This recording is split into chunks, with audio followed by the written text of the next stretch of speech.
Ya. Okey. So hari ini alhamdulillah kita telah pun merasmikan dan melancarkan program imunisasi COVID-19 kebangsaan kanak-kanak yang dikenali sebagai PIC Kids ataupun PIC Kids. Dan program ini adalah program yang diselaraskan di bawah Badan Bertindak Imunisasi Kanak-kanak CITFC yang dipengerusikan oleh Timbalan Menteri Datuk Dr. Nur Azmi. Dan hari ini kita telah mulakan dengan suntikan yang pertama di Hospital Tunku Azizah baru sahaja tadi. Dan alhamdulillah kita pun telah dapat menyempurnakan vaksinasi yang pertama, dan kita akan terus memberi vaksinasi kepada golongan kanak-kanak bermula hari ini di PPV yang lain setelah kita membuka sistem tempahan yang telah pun dibuka semenjak hari semalam. Dan kita telah pun mendapat sambutan yang agak baik daripada ibu bapa. 15% daripada golongan kanak-kanak usia 5 hingga 11 tahun telah pun didaftar, dan saya percaya jumlah ini akan juga meningkat apabila kita mula memberi vaksin, terutamanya di tingkat sekolah. Kita akan gunakan sekolah juga di negeri-negeri lain, seperti mana program vaksinasi yang lain yang dikendalikan di sekolah. Sebab itu kerjasama dengan Kementerian Pendidikan sangat penting. Namun apa yang saya sebutkan tadi, ini bukan ini program yang sukarela, ya, secara sukarela. Tiada apa-apa syarat wajib yang kita tetapkan kepada ibu bapa. Kita ingin membina keyakinan ibu bapa supaya mereka tampil untuk mendaftar anak-anak mereka supaya mendapat vaksin yang kita telah lulus, iaitu vaksin Pfizer yang akan kita gunakan. Dan vaksin Pfizer ini selain daripada kelulusan yang diberi di peringkat negara-negara lain seperti FDA dan juga di negara seperti Singapura, Australia dan sebagainya, kita sendiri telah melakukan kajian terhadap data keselamatan dan keberkesanan di bawah NPRA dan juga di bawah Technical Working Group di bawah Kementerian Kesihatan Malaysia, dan kita pun telah memberi kelulusan dan mengesyorkan supaya vaksin ini selamat dan berkesan untuk kita gunakan. Kalau kita melihat dari segi kes, ya, sejak 1 Januari tahun ini, ya, bulan Januari, ada 9,413 kes yang melibatkan kanak-kanak usia 7 hingga 12 tahun. Dan apabila mereka tidak dilindungi dengan vaksin, walaupun kes mungkin tidak banyak berbanding dengan dewasa, tetapi ada risiko yang mereka boleh mendapat satu kesan yang sangat membimbangkan, iaitu Multi-System Inflammatory Syndrome in Children ataupun MIS-C, ataupun radang yang pelbagai dalam badan mereka, dan juga long COVID yang kita tak tahu kesannya, sebab kesan jangka masa panjang jangkitan COVID di kalangan kanak-kanak. Jadi cara yang terbaik untuk kita melindungi mereka, terutamanya kerana mereka pun telah pun kembali ke alam persekolahan, adalah untuk kita menggalakkan ibu bapa mendaftar anak mereka untuk menerima vaksin. Dan saya sendiri pun telah mendaftar anak saya yang berusia 6 tahun. Dua anak yang lain telah pun menerima vaksin sebab mereka remaja. Tapi anak bongsu saya usia 6 tahun pun telah saya daftar, dan insyaAllah akan menerima vaksin. Ya. Okey, ada apa-apa soalan? YB, adakah kelonggaran individu lengkap vaksin akan diperluaskan kepada kanak-kanak yang telah menerima suntikan? Untuk kanak-kanak, mereka tidak ada apa-apa syarat kelonggaran dan sebagainya.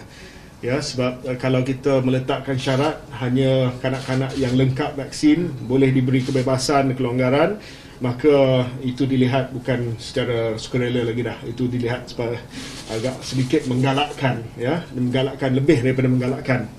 Jadi kita tidak ada apa-apa syarat dikenakan kepada kanak-kanak seperti mana dewasa. Untuk macam kanak-kanak pun nanti akan ada macam first dose, second dose dan booster ke atau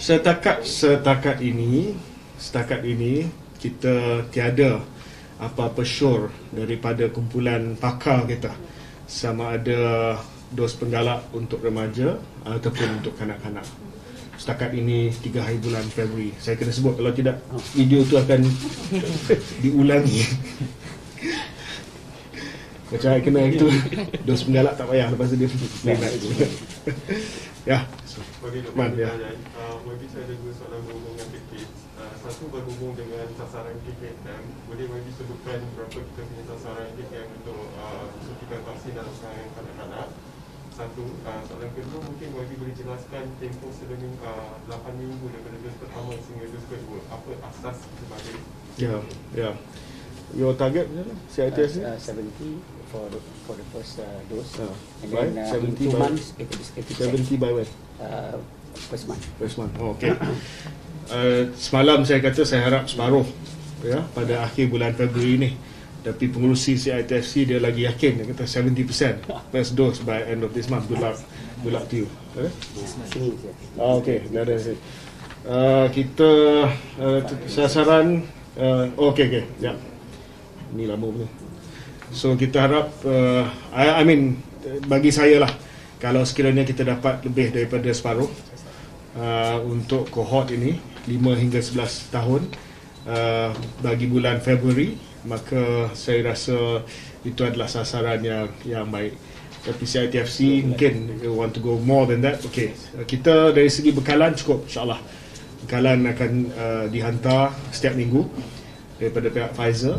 Dan sekarang ni yang penting adalah kita kena membina keyakinan ibu bapa untuk mendaftar. Tapi saya melihat ini adalah satu usaha yang berterusan untuk kita membina keyakinan. Boleh? This is the latest. 80% deliver. Ya. Dari segi selemasa 8 minggu ini adalah sure yang telah pun ditetapkan oleh kumpulan pakar kita. Walaupun ada negara yang selemasa dia adalah lagi singkat, tetapi kita telah pun kaji perkara ini dan mengambil kira keyakinan orang ramai, ibu bapa, dan juga usaha untuk kita mengurangkan kesan samping ataupun side effect. Maka kita telah buat ketetapan longer interval. Tapi longer interval ini juga akan memberi kesan yang juga lebih baik dari segi immune response. Dan kita telah buat kajian melalui kumpulan pakar kita, and we feel that the effectiveness is optimized with 8 weeks also. Rabi, Ya. ada sekarang ni sasaran di bandar. Macam mana dengan pendalaman ni? Pedalaman kita akan guna sistem ataupun kita akan guna rangkaian klinik kesihatan kita dan sekolah-sekolah. Sebab vaksinasi dan imunisasi ini bukan perkara asing kepada Kementerian Kesihatan Malaysia. Kita menjalankan program imunisasi vaksin-vaksin lain di peringkat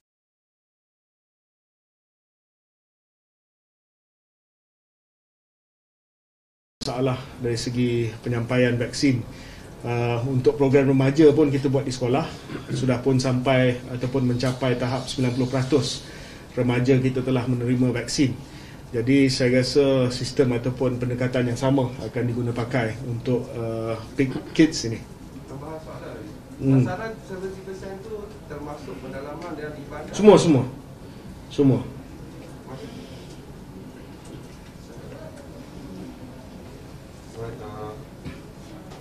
Bagi soalan saya pada tiket boleh Rabi? Ya, sekejap. Selesaikan yang ini dulu. Alright.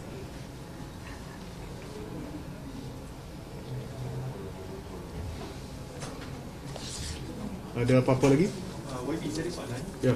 Bagi pesakit yang dah pulih dari kuarantin di pusat kuarantin, kemudian keluar daripada pusat tersebut, menaiki kereta atau e-hailing. Jadi dari segi pakaian tu, ada kebarangkalian ke untuk jangkitan COVID menular dalam masyarakat? Kalau dia dah pulih, dia tak ada masalah.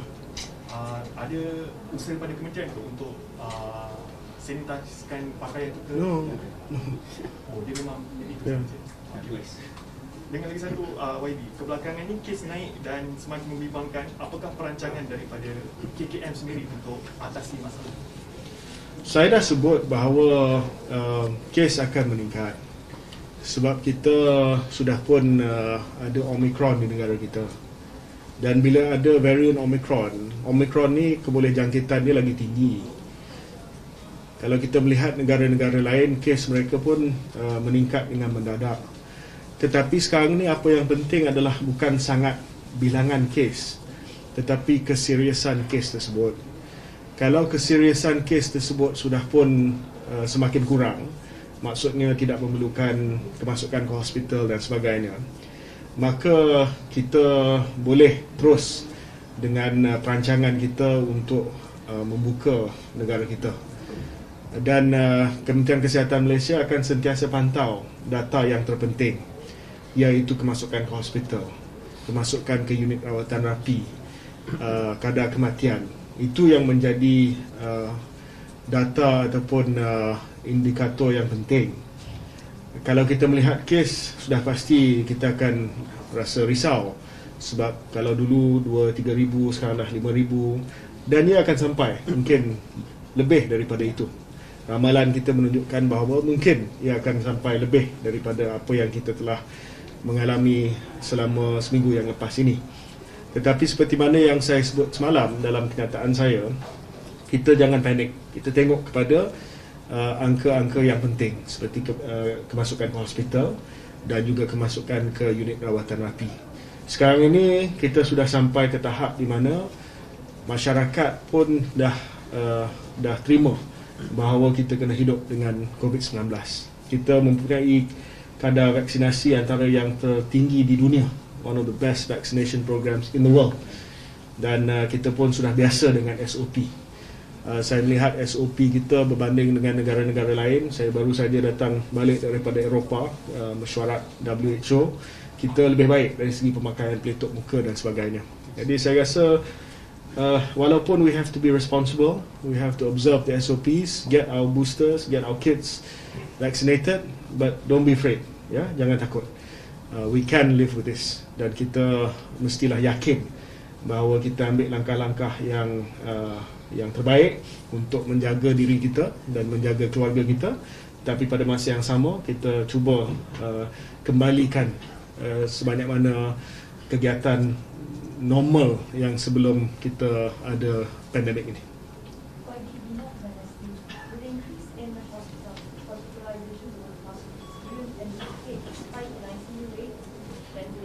Well, what we are seeing now is a lot more short stays.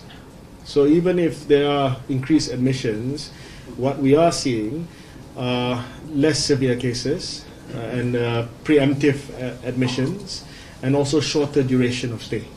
So what we are anticipating for the Omicron wave are short stays at hospitals should they be required.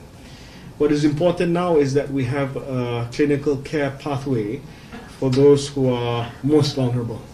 So for elderly people, those with serious comorbidities, and those who are immunocompromised, we have developed a clinical care pathway to ensure that if they are COVID positive, that we can treat the COVID the infection in a way that ensures that the severity is much less compared to the cases last year.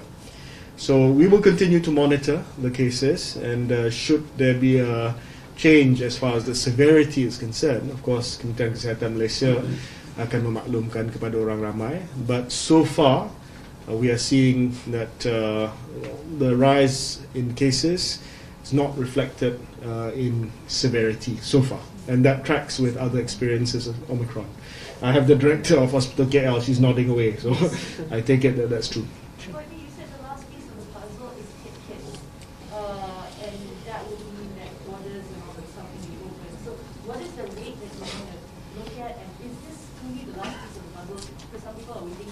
united with their family members? Ya, so jadi Kementerian Kesihatan sedang menjalani perbincangan dalaman apakah threshold ataupun nilai ambang yang kita rasa selesa dari segi pemberian dos penggalak dan juga dari segi pemberian vaksin kepada kanak-kanak sebelum kita mengesyorkan kepada jawatankuasa Quartet. I have an idea in my mind. I don't want to inform you just yet. Once we are firm, as far as Kementerian Kesihatan is concerned, we're almost there. We will be making recommendations to the Quartet under Datuk Seri Syamuddin for opening up further. Almost there. That saya nak mulakan dengan big kids ini, and I want to see a bit more in terms of the booster rate. We've hit 55% of the adults. We seem to hit a wall a bit. Ada yang lain ni agak reluctant, tetapi saya merayu sebab kita nak buka sempadan kita, banyak benda lagi yang kita nak mengesyorkan supaya kita dapat memberi kelonggaran. Tetapi saya perlukan kerjasama daripada mereka yang belum lagi mendapat dos penggalak. Sila dapatkan dos penggalak, dan juga liputan yang baik dari segi kanak-kanak. Not 100% for the kids, but a good percentage. We will determine that later. Yeah. Bagi WHO punya report saying ada subvariant Omicron for kita sedang monitor the subvariant, sama ada dari segi penjujukan ataupun dari segi kesan ataupun severity dia, dan we will update you from time to time. Boleh saya dapatkan sekarang kita punya genome sequencing dah berapa? Sebab ada dakwaan mengatakan disebabkan oleh test kit, home test kit dan juga lateral flow test. KKM dah kurang buat genome sequencing. Tak, kita tidak kurang buat genome sequencing. Saya akan bagi update pada minggu depan, sebab saya telah minta supaya pihak Institut Pendidikan Perubatan IMR sediakan data berkenaan dengan prevalence of Omicron versus Delta. That one I will announce next week. What are the systems in place to make sure that whatever happens, if one does come and with a big weight like you gave, that we are not overwhelmed like we were with Delta?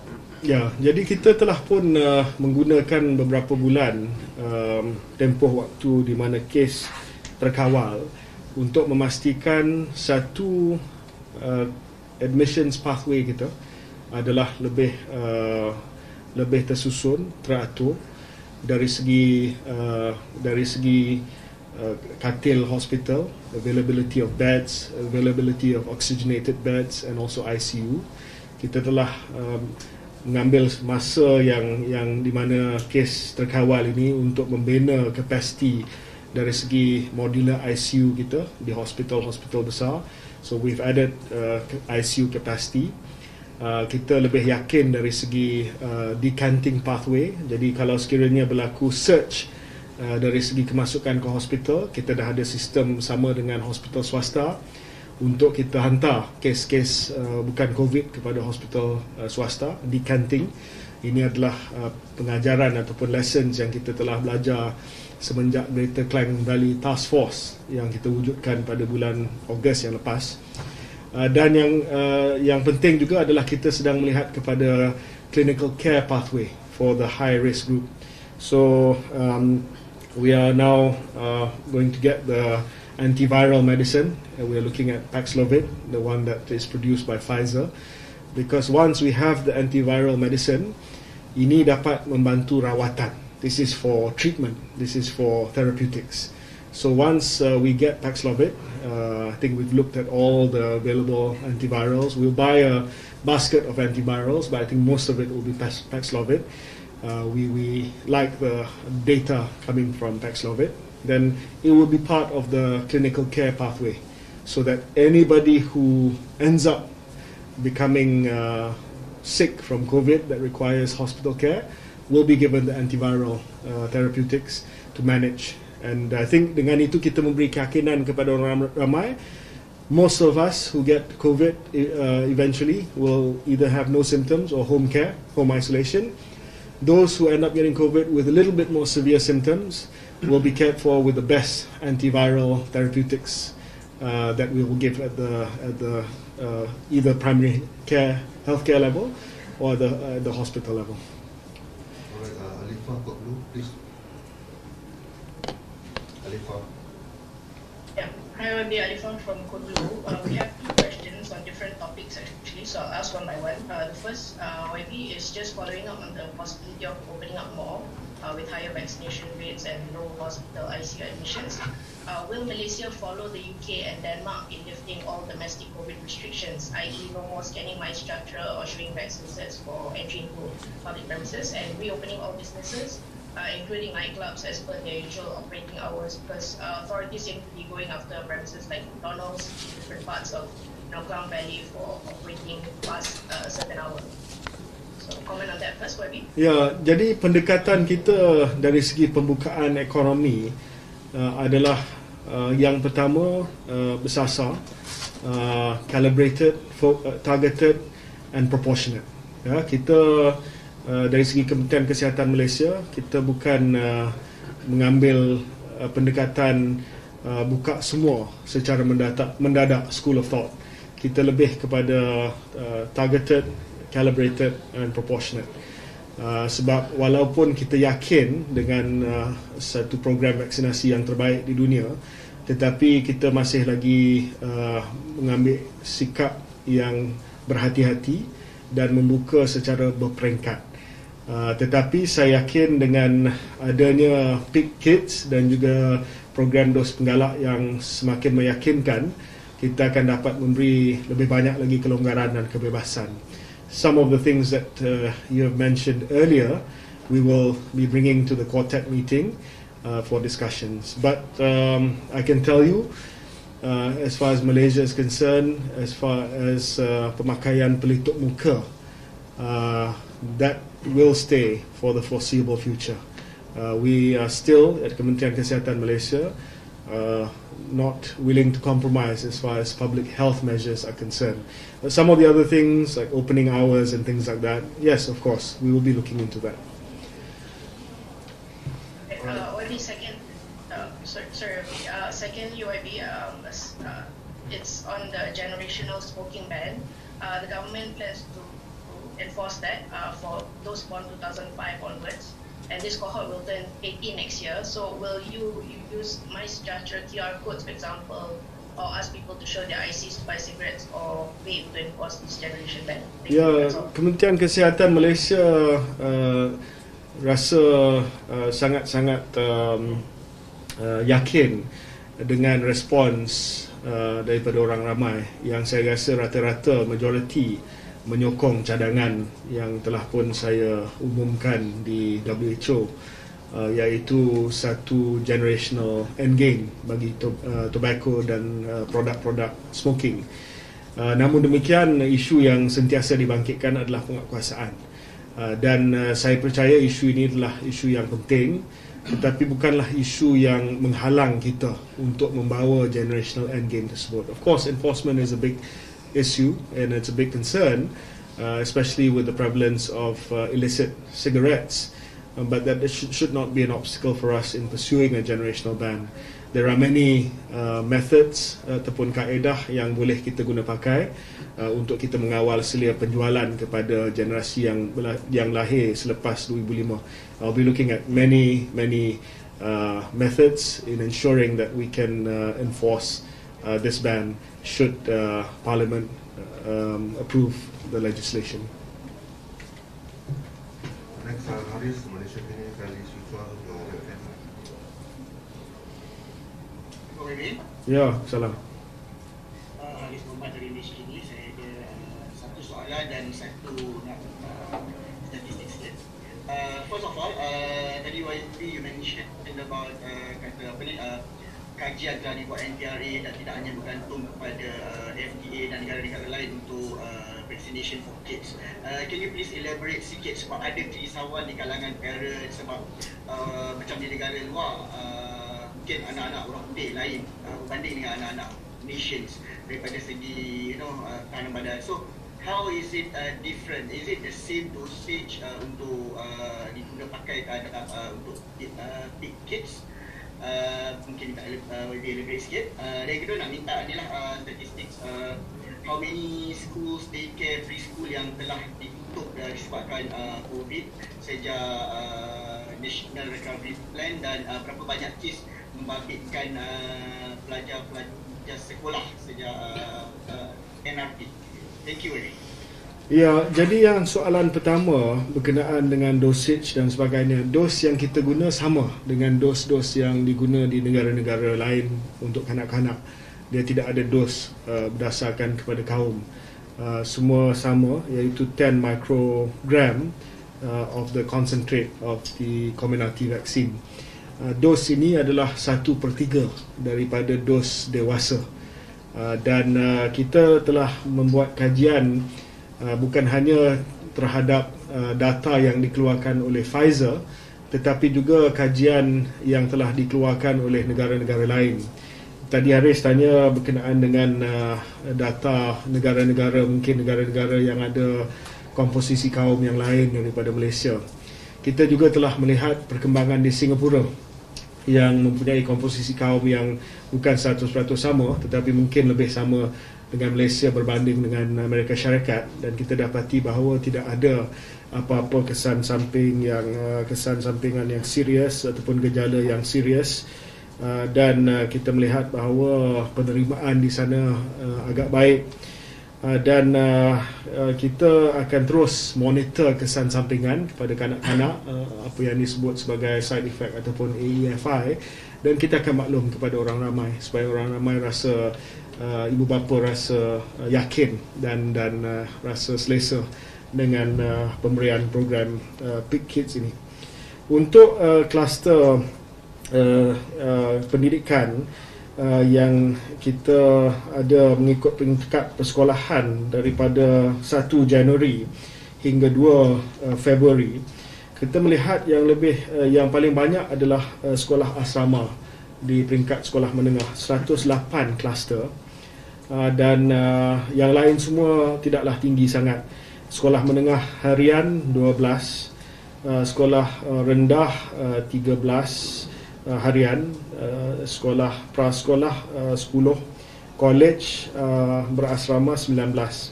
Jadi paling banyak adalah sekolah menengah berasrama. Dan sekolah yang tutup, jumlah sekolah yang tutup adalah akibat COVID-19 adalah 14 sahaja. Jadi maksudnya walaupun ada kluster, tetapi kita mengambil pendekatan penilaian risiko, risk assessment. Kita tidak terus tutup. Kita akan pastikan bahawa kita membuat penilaian risiko terdahulu, dan sekiranya kita dapat mengasingkan mereka yang positif daripada mereka yang tidak positif, maka sekolah boleh terus. School closure is the last option. Ya. Sekarang ini ada 190 active education cluster. Dan yang saya nak sampaikan adalah kes kategori 4 dan 5, zero cat 4 and 5 cases. Maknanya vaccination works. Schools can stay open.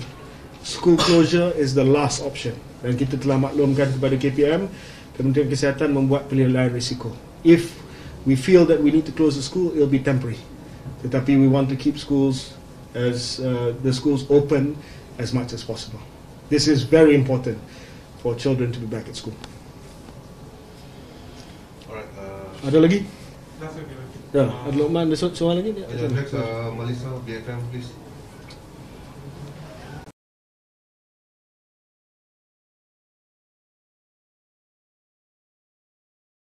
The Omicron wave is here, but cases are not going up as quickly as we are expecting it to. In fact, we're only about 5,000 currently.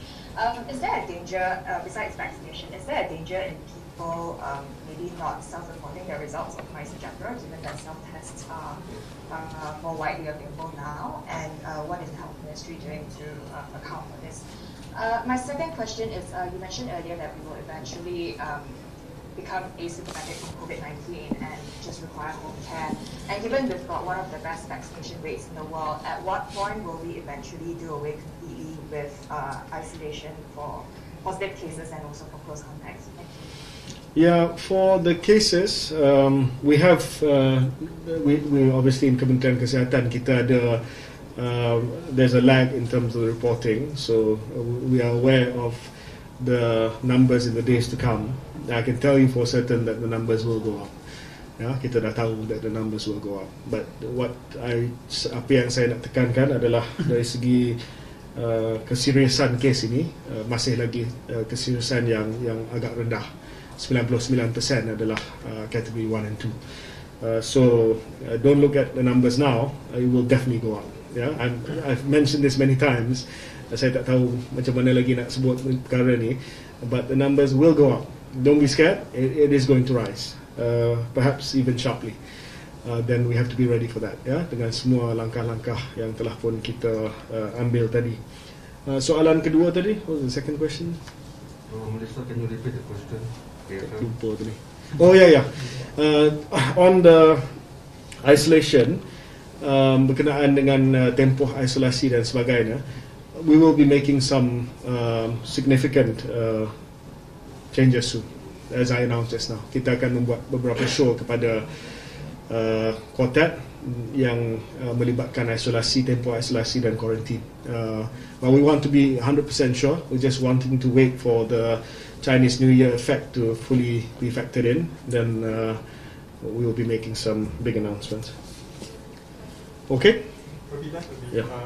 Ada dengan SOP PRN Johor dan SOP Umrah sebab SOP Umrah, Datuk Dr. Nurhayati, kita punya pengarah kawalan penyakit, finalizing it I think by hari ini ataupun esok dia akan bentangkan pada saya. Dan SOP PRN Johor pun hampir dah selesai dan nak dibentangkan kepada pengurusan tinggi KKM nanti sebelum kita maklumkan kepada pihak SPR yang ini SOP yang tamat. But apa yang kita tahu adalah SOP Melaka berjaya, tidak ada spike. SOP Sarawak berjaya, tidak ada spike. SOP di Johor ni lain sikit sebab dia datang sekali dengan Omicron. So to say that there will not be a spike, I won't commit that because there will be an Omicron spike. But apa yang kita nak melihat daripada Johor ini adalah dari segi keseriusan kes, kemasukan ke hospital tidak meningkat dengan mendadak. But there will be a rise in cases. Because SPR ask for a delay maybe untuk contohnya untuk walkabout sebabkan ada COVID-19. So kita masih lagi sedang berbincang tingkat dalaman KKM dari segi penilaian risiko. Tetapi saya rasa hampir tamat dari segi SOP ni. Ya.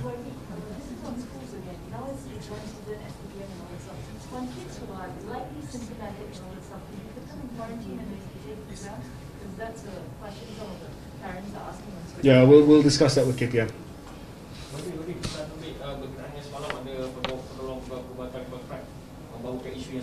TKSU akan keluarkan kenyataan. Okay. Alright. Terima kasih semua. Thank you.